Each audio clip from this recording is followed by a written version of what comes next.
কলকাতাকে ভয়ের শহর বললেন শ্রুতি দাস। আরজিকর কাণ্ডের পর বারংবার প্রতিবাদে সরব হয়েছেন শ্রুতি দাস। পথে নেমেছেন একাধিকবার, গর্জে উঠেছেন নারী নিরাপত্তা নিয়ে, সরব হয়েছেন আরজিকরের নির্যাতিতার ন্যায় বিচার চেয়ে। এবার তিনি আবারও সরব হলেন কলকাতার মেয়েদের নিরাপত্তা নিয়ে। কি বললেন সিটি অফ জয়কে?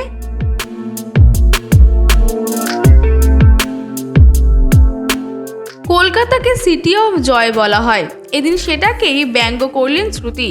তার মতে এটা আর সিটি অফ জয় নেই, বরং সিটি অফ ভয়, অর্থাৎ ভয়ের শহরে রূপান্তরিত হয়েছে। নারী নিরাপত্তা নিয়ে কি বললেন শ্রুতি? আরজিকর কাণ্ডের পর টলিউডে একাধিক পরিচালকের বিরুদ্ধে শ্লীলতাহানি, যৌন নিগ্রহের অভিযোগ উঠেছে। আর তার মধ্যেই শ্রুতি দাস নিজের মনে জমে থাকা নারী নিরাপত্তা নিয়ে কথা বললেন।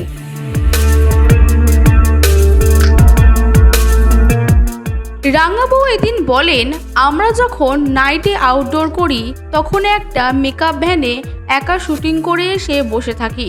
তখন যদি একজন দারোয়ান এসে ধর্ষণ করে মেরে দিয়ে যেতে পারে, তখন তার দায় কে নেবে? তাহলে আমরা শুটিং করা বন্ধ করে দেব?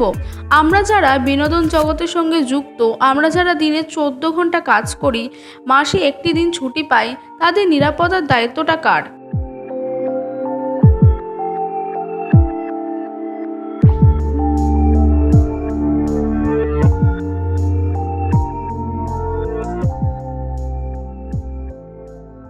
ওয়াইজ নিউজ, খবরের সত্যাসত্য 24 ঘন্টা।